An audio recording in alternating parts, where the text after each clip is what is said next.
پروګرام کې هر کله قدرمن غوډونکو د پروګرام دویم برخه او ځل بیا تاسو ته یاد دهنی کول غواړم چې تاسو پروګرام ته نیغ پنیغه کال هم کول شئ د کال نه علاوه تاسو خپل میسج خپل پیغام خپل تجویز خپل مشوره چې د هغه مونږ ته د واتس اپ میسج په ذریعہ باندې هم را لېږل شي قدرمنو دغه د واتس اپ شمیره چې د هغه تاسو په ټي وي سکرین باندې راځي ورسره نیغ پنیغه چې کوم د کال لپاره زموږ د ټلیفون شمیره د هغه هم تاسو په ټي وي سکرین باندې راځي او دغه ټلیفون شمیره چې تاسو ته وایم 091 25 84 544 نمبر ټلیفون بیا مشمیره دا 091 25 84 545 قدرمنو په دغه دوانه ټلیفون شمیرو باندې دا وخت تاسو پروګرام تاسو غږ ته کال کولی شئ او نیغ په نیغه خپل غږ خپل اواز چې دی هغه د حکومتي واکمنو پورې رسولی شئ کدونکو د پروګرام په دې برخه کې زموږ سره دوه چې دي ریپورټونه شامل دي لومبی ریپورټ چې دی موږ سره دی د هریپور نه په هریپور کې چې دی د اوړو قیمت کې اضافه شوې ده او دغه د اوړو د 60 کیلو چې کومه تروړه ده هغه د 3.5 نه 4,000 روپو پورې خرڅیږي دغه پورې ریټ چې دی هغه رسیدلی دی غریب ولس چې دی هغوی سخت فریاد کوي د حکومت نه دغه مطالبه کوي چې د غنم چې دی دغه بنیادي ضرورت دی د خوراک لپاره زموږ چې کوم دی دغه استعمالو د سحر او د غرمې او د ماښام په روټۍ کې نو دغه شان د غنمو نه بغیر چې دی د ولس ګزاره ګرانه ده او د غنمو نرخ چې دی هغه سیوا کېدو سره غریب ولس چې دی د هغه د بچو نه نوړی چې د هغه شوکېدلی ده دغه خلک چې دی په لوږو تندو تېرولو باندې مجبور شوي دي قدرمن غوډونکو په دغه والا زموږ سره د هریپور نه ریپورټ موجود دی راځي چې لومبی دغه ریپورټ وګورو نو بیا راځو په دې باندې خبرې اترې کوو जी बिल्कुल हुकूमत की जानब से आए रोज़ लोगों पर टैक्स मुसलत किए जा रहे हैं। कभी आटा महंगा किया जा रहा है, कभी गैस महंगी की जा रही है, कभी पेट्रोल के नर्ख महंगे किए जा रहे हैं, कभी सब्ज़ी फ्रूट महंगा किया जा रहा है। लोगों को रिलीफ देने का हुकूमत ने बिल्कुल जो है मैं समझता हूँ कि हुकूमत ने बिल्कुल अपने आप को बिल्कुल एक मुस्तस्ना कर दिया है। लोगों को रिलीफ नहीं देना, लोगों पर टैक्स देने हैं लेने लोगों से, लोगों को जो है तंग करना है, चाहे किसी मद में भी हो। गैस के मीटर की मैं बात करूँ 44 रुपये से पहले गैस का मीटर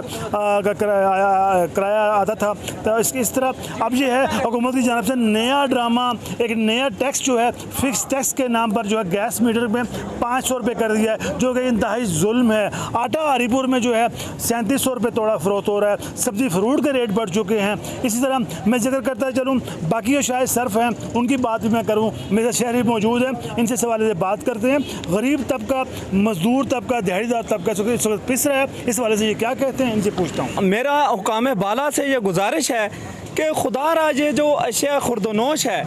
इसके ऊपर नज़रसानी करें, इसके ऊपर कंट्रोल करें। हम गरीब लोग हैं, हमारे पास कोई इतने वसाइल नहीं है, ना हमारे कारोबार हैं, हर बंदे के कारोबार भी नहीं है और ना ही हर बंदा कोई वफाक के मुलाजम है।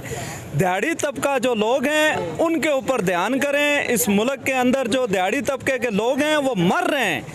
उनके ऊपर नज़रसानी करें। उनका जीना जो है वो हराम हो चुका है, वो अपने बच्चों को नहीं पाल सकते हैं, एक महीना वो अपना ख़र्चा नहीं चला सकते हैं। जो बंदा दिहाड़ी वाला है उसकी दिहाड़ी को ज़रा देखें ना आप उसके ऊपर नज़रसानी करें कि हमारे जो मज़दूर लोग हैं, हमारे जो दिहाड़ी लगाने वाले लोग हैं, वो एक महीने में कितना कमाई करते हैं। वो 700-800 के हिसाब से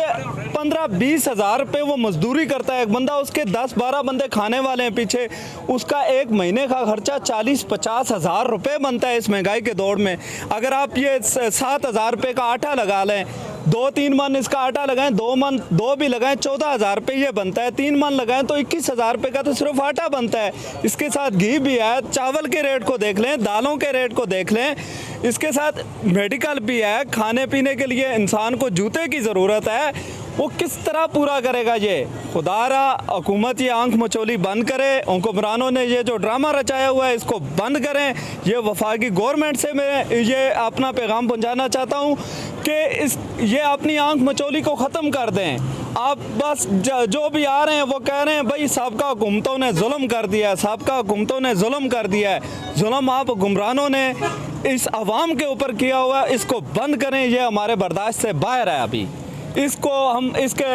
अभी जो है ना इस जुल्म को अब और नहीं सह सकते हैं। और एक दिन ऐसा हो सकता है, ऐसा दिन ज़रूर आएगा पाकिस्तान के अंदर कि जब ये गरीब लोग सड़कों पे निकलेंगे ना तो फिर इस मुल्क का खुदा ही हाफिज होगा। हमारे लिए आटा खाना मुश्किल हो गया है। आटे के जो 20 किलो का आटा है उसकी जो कीमत है वो 3300 से बढ़ चुकी है, जबकि सरकारी आटा मिल नहीं रहा। हम क्या करें, कहाँ जाएं कि 2 वक्त की बच्चों के लिए खाना नहीं खिला सकते, काम कारोबार बिल्कुल कोई नहीं रहा। इसके साथ साथ आटे के साथ दालें, चीनी, सब्ज़ी, हर चीज़ बढ़ चुकी है। हम हुकूमत से मुतालबा करते हैं खुदारा आए रोज़ मनी बजट पेश ना करें और आटे की कीमतों में इस्तेकाम करें ताकि गरीब आवाम 2 वक्त का खाना ईजीली खा सके। आटा महंगा हो चुका है, मिनी बजट आए रोज़ जो है लोगों पर मुसल्लत किए जा रहे हैं, लोग सख्त परेशान हैं। एक और शहरी मेरे साथ मौजूद हैं, इनसे भी आटे के हवाले से पूछता हूँ कि ये कहाँ से आए हैं और किधर से आए हैं आप? भाईजान हम डाली शहर से, हरीपुर हमारा ज़िला है।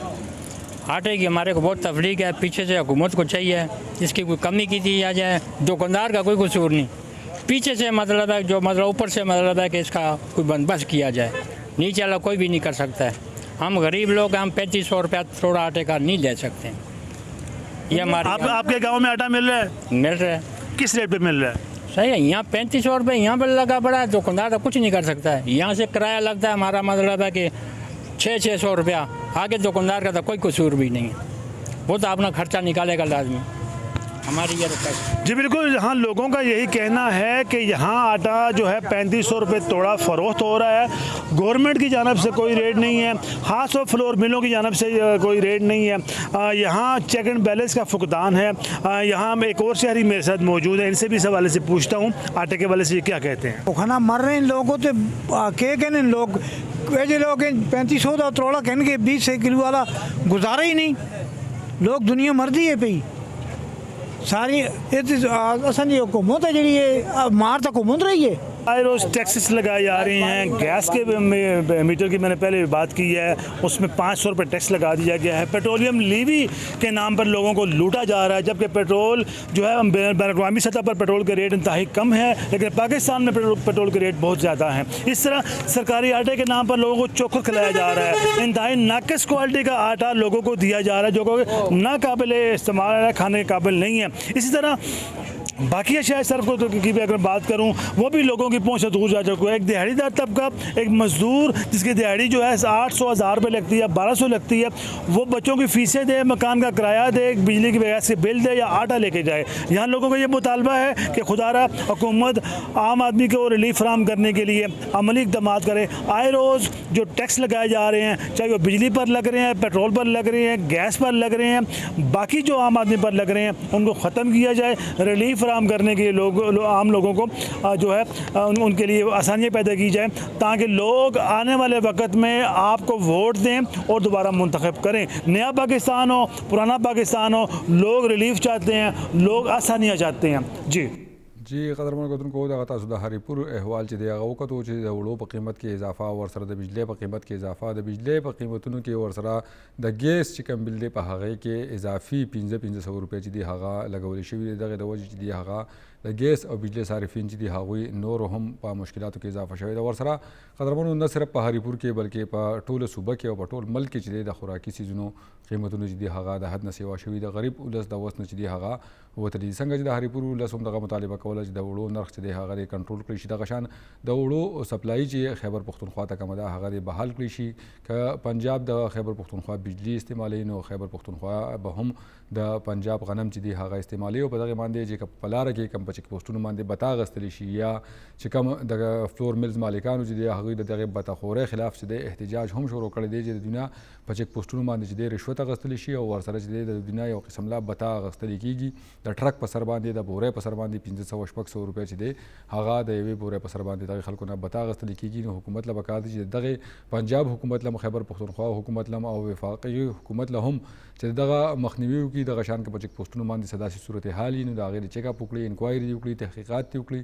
چې دغه شان د خیبر پختونخوا ولس ته هم دغه وړه چې دی په عام نرخ ارزان نرخ نه دی خو عام نرخ باندې چې دی هغه ورته میلاو شي. دغه شان د منافع خور چې دی دغه ته موقع میلاو نشي. دغه شان زیاتي خواره خلک چې کم دکانداران دي کم چې زیات نرخونه چې دی هغه وصولي د خلکو نه چې دغه خلکو ته چې دی هغه موقع میلاو نشي. دغه شان د فلور ملز مالکانو چې کم هړتال شروع کړی دغه هم ختم شي، ځکه چې دغه فلور ملز مالکان هم چې په ګران نرخ باندې غنم واخلي نو په ارزان نرخ باندې وړه چې دی هغه په ولس نشي خرڅولی. دکاندار چې په ګران نرخ باندې باندې د وړو تروړه واخلي هغه په ولس باندې ارزانه نشي خرڅولی. دغه ټول کارونه چې دي دغه ذمہواري ده د حکومت او دغه حکومتي ادارو چې دغه خپل کار وکړي او دغه قیمتونه چې دي دغه عملی کېدل یقیني کړي. دغه شان د سپلای چې ده دغه ورسره هم بحال کړي. قدرمنو د موږ سره د پروګرام په دې برخه کې د بونیر نه هم یو ریپورټ شامل دی. بونیر کې چې دی چغرزی تحصیل کې د بېنظیر انکم سپورټ پروګرام رجسټریشن چې دی په هغې کې زنانه چې دي هغه د سختو مشکلاتو سره مخ دي. دوی دغه مطالبه کوي چې یاره په چغرزی تحصیل کې چې دی دغه BISP چې کوم رجسټریشن سنټر دی دغه دې زر تر زره جوړ کړی شي چې دغه شان ولس چې دی هغه د یو تحصیل نه بل تحصیل ته په تلو باندې چې کوم خرچه کوي د ترانسپورټ خرچه کوي یا د کوم وخت خرابېږي او کوم په قطارونو کې بیا ولاړي نو دغه نه هزیمت نه هغوی چې دی هغه خلاص شي. او که داسې نه وي نو دغه دړکه ورکړی دغه خلکو د چغرزی تحصیل چې موږ به په سواړی چوک کې بیا احتجاج باندې چې دی هغه لاس پورې کوو. قدرمنو په دغه حواله زموږ سره ریپورټ موجود دی. راځئ چې لومړی دا ریپورټ وګورو نو بیا راځو په دې باندې خبرې اترې کوو. دلته بونیر شپږ تحصیل دی. په هر تحصیل کې خپل سروې روانه ده. افسوس زمونږ چغرزی چې دی زمونږ چغرزی قام چې دی هغه تله هغسې په نظر باندې خلک ګوري چې د چغرزي قام چې دی هغه روانیږي او دلته راځي په سواړی سونیګرام کې خپل سروې کوي. نو خلکو ته ډېر مشکلات هم دی تکلیف هم دی. نن سبا ته د پته د مهنګایي خلک وولې دی د مهنګایي یو لهر تیر شو هغې خلک وولې دی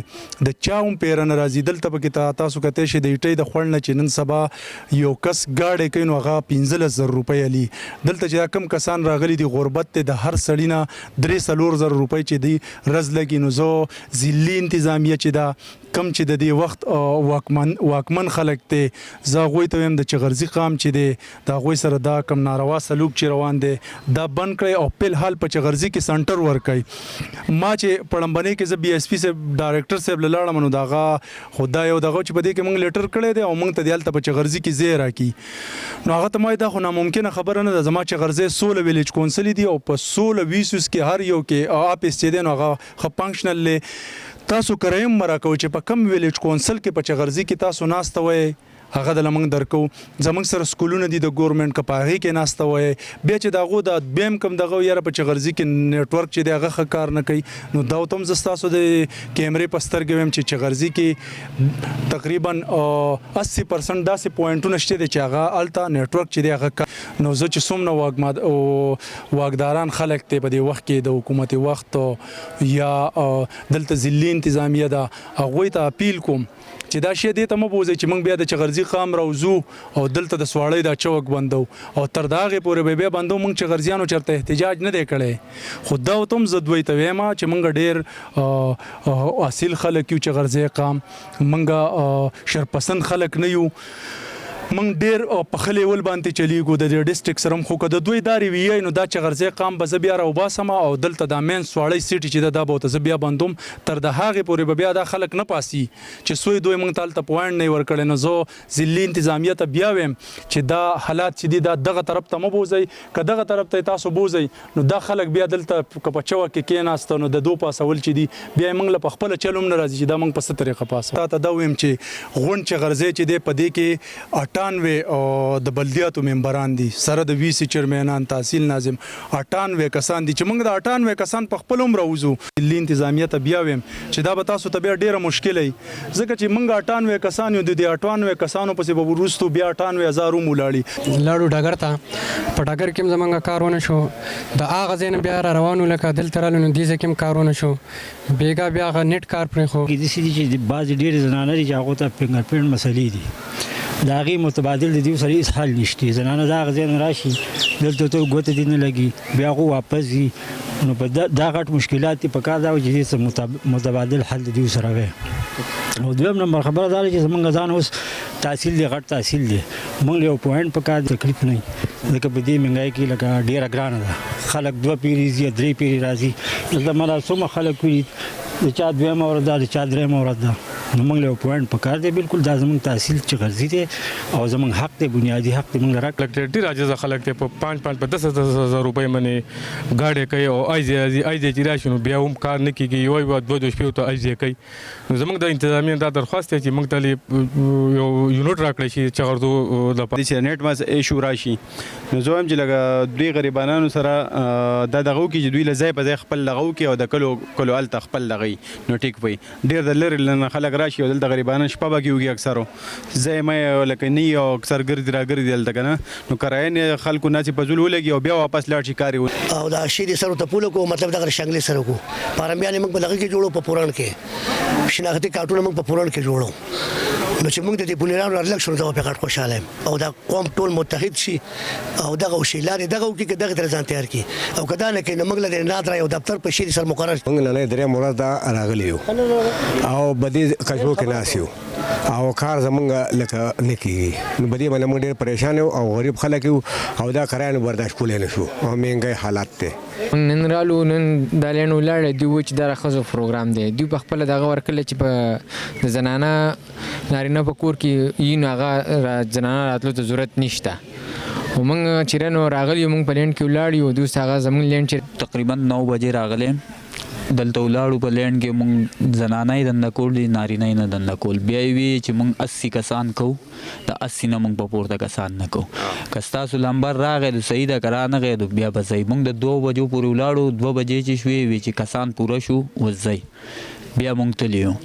زه پرون راغلی په سواړی کې مې شپه وه اوس په دې ساعت بیا رالم اوس هم دقه ولاړ هغې کې بیا زه لاړم هغه 10-15 لاک روپو پورې قرضداره شوم هغه هم واپس رالم هغه هم څه ونه شو د بېنظیرې هغه پیسې مې هم بند شوي دي د پاسپورت په وجه باندې د پاسپورت په وجه باندې شي نو هغه کار هم ختم شي 12 لاک روپۍ تاواني شوم یم خو د هغې باوجود هغه دغه اوس نه میلاویږي موږ ته پیسې نه میلاویږي پرون هم راغلي یو نن هم راغلي زه ول په لینډ کې ولاړ یم او دا کسان کله وایي دغه لمبر دی کله وایي هغه لمبر دی سار راغلی اوسه پورې کله وایي زنانه لمبر دی مونږ دا وایو مونږ پروژه کې راغلي وو مونږ ته اختر بل سم ورځ باندې راشي کنه اوس مونږ راغلو تاسو لمبر نه دی مونږ ته تاریخ غلط خیره کدا چې کوم چاریوټیان هغه تنخواه دي کنه هغه له پکار دي مونږ خلک اکثر خلک زموږ ته تعلیم یافته نه دي لګا نو تاریخ مونږ ته پته نه لګي مونږ چې راشو تاسو په پلان کې تاریخ راشي چې هغه من راشي په بل من راشي لګا زمونږ یو کس 300 روپۍ دی یو طرف نه اخلي ما دوه ماشومان مې په خپل ایمو سره یاره مونږ هم دا وایو چې ډیره مشکله دلته کې بدر جی مونږ هم رالو 2-3 غنټې ولاړو دا ټول خلک دا سوري راغله د سار نه او تقریبا کافي ټایم شو لاستنه زنانه دنده زی خو نارینه یو نزی دنده او دا وایي چې لکه دا زنانه دغه د پروګرام دی جی قدرمن کوونکو دغه تاسو کتل د بونیر چغرزه او داس چې د کوم چې د بنظیر انکم سپورټ پروګرام کې رجسټریشن کول غواړي د دفتر نشوالي له وجې سخت پریشان دي 2-3 ورځې چې د انتظار وکړي خو بیا هم به رجسټریشن چې دی هغه نه کیږي کله بهانه دغه کیږي چې انټرنیټ کار نه کوي کله چې د کسان چې دی هغه زیات نه انټر کیږي 80 کسانو رجسټریشن د ورځې کیږي دغه معاملې چې دا تقریبا د صوبې په نورو ضلعو کې هم دا ځکه د انتظام چې دی هغه صحیح کول پکار دي د ویلیج کونسل په سطح باندې دغه رجسټریشن انتظام کول پکار دي چې په خپل کور کلی کې دغه زموږ محترم زنانه زموږ خويندې مېندې چې دی هغه خپل رجسټریشن وکړي او دغه شان د 3 ورځې د 4 ورځو او د مختلفو تحصیلونو ته بدل تحصیل تتلو ته هغه مجبوره نه وي قدرمن حکومت له پکار دي دغه څنګه دا پروګرام شروع کړی دی د حکومت د ولس لپاره امدادي پروګرام دی دغه شانې د ولس د اسانۍ لپاره دغه رجسټریشن سنټر چې دی هغه هم د ویلیج کونسل په سطح باندې جوړ کړي قدرمن کوونکو د پروګرام په درېمه برخه کې به تک کو ضلع مومن طرف ته خو د هغې نه وړاندې وخت شوی دی وړې شانتي تمې تاسو مشرق ټي وي سره اوسئ